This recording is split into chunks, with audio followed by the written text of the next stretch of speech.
ভার্সিটির পিঠা উৎসব নিয়ে থাকছে আজকের ভিডিও। আসসালামু আলাইকুম everyone, it's me Lisha, welcome to my another blog. 12ই জানুয়ারি ছিল আমাদের ভার্সিটির পিঠা উৎসব এবং পুরস্কার বিতরণী অনুষ্ঠান। সেইখানে গিয়ে কি কি করেছি সেটা শেয়ার করবো আজকের এই ভিডিওতে। তো ভার্সিটি যাওয়ার জন্য আমি রেডি হয়ে আমি আর আমার ননদ চলে যাই। ফার্স্টে গিয়ে আমি সিনিয়র আপুদের কিছু স্টল ভিজিট করি। তো এখানে আপুরা অনেক ধরনের পিঠা বানিয়ে নিয়ে এসেছিল, কেক ছিল, অনেক কিছুই ছিল এখানে, হ্যান্ডমেড চুড়িও কিন্তু ছিল এখানে। তো ভিতরের দিকে ঢুকতে গিয়ে দেখলাম এখানে দাঁড়ানোই একদম অসম্ভব হয়ে যাচ্ছিল, এত স্টুডেন্ট ছিল ভিতরে। প্রতিটা স্টলে কিন্তু অনেক ভিড় ছিল, ভিডিও করা যাচ্ছিল না। তো আমি সামনে দাঁড়িয়ে অনেকক্ষণ এখানে আপুদের পিঠাপুলিগুলো দেখছিলাম। এখানে কিন্তু ইউনিক কিছু পিঠা ছিল এবং এখানে চানাচুর মাখা, ভাজা পোড়া সবকিছুই ছিল এখানে। ইন্টারেস্টিং এর বিষয় হলো এখানে অনেক ধরনের পিঠা ছিল। এত ভিড়ের মধ্যে আমার কিছু ট্রাই করা সম্ভব হয়নি। পিঠা উৎসবের ভিতরে আমার কিন্তু এই জিনিসটা খুবই ইউনিক লেগেছে, হ্যান্ডমেড চুড়ির উপরে কিন্তু ওনাদের পেজের নামও দেওয়া ছিল। যাই হোক, এখানে কিন্তু অনেক ধরনের পিঠা ছিল। তো আমি এখান থেকে ঝিনুক পিঠা এবং সেমাই পিঠা ট্রাই করি। আমার কাছে সেমাই পিঠাটা মজা লেগেছে, কিন্তু ঝিনুক পিঠাটা অনেকটাই শক্ত হয়ে গিয়েছিল।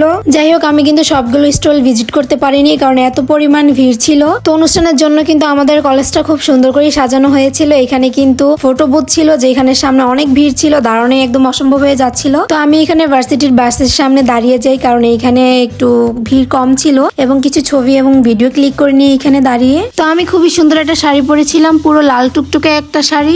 তো আমি এখানে দাঁড়িয়ে কিছু ভিডিও ক্লিক করতে চাচ্ছিলাম, কিন্তু এখানে আপুরা যাওয়া আসা করছিল বারবার। আসলে ভার্সিটিতে এত পরিমাণ ভিড় ছিল যে মানে দাঁড়ানোর জায়গাও ছিল না, এখানে অনেক মানুষজন ছিল।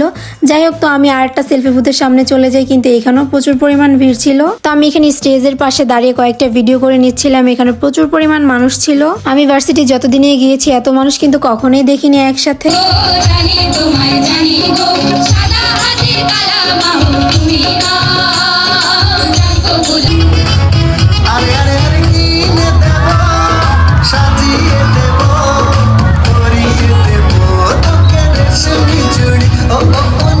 আমি এখানে কিছু নাচ এবং গান দেখার পর এখানে প্রধান অতিথির আমন্ত্রণ হয়, উনি বক্তৃতা দেন। যাই হোক, এটা শেষে আমি চলে যাই চাপটি খাওয়ার জন্য। এখানে দেখলাম আপুর অনেক সুন্দর চাপটি এবং ভর্তা স্টল দিয়েছিল। তো এই তো লাস্টে আমি চলে আসি সিঙ্গারা খাওয়ার জন্য। এখানে সবাইকে সিঙ্গারা বিতরণ করা হচ্ছিল। সকাল থেকে এই পর্যন্ত দাঁড়িয়ে অবশেষে আমি সিঙ্গারা পেয়ে গেলাম। যাই হোক, দেন আমরা এখান থেকে চলে যাই আমার ননদকে ফুচকা খাওয়ানোর জন্য মিনারে।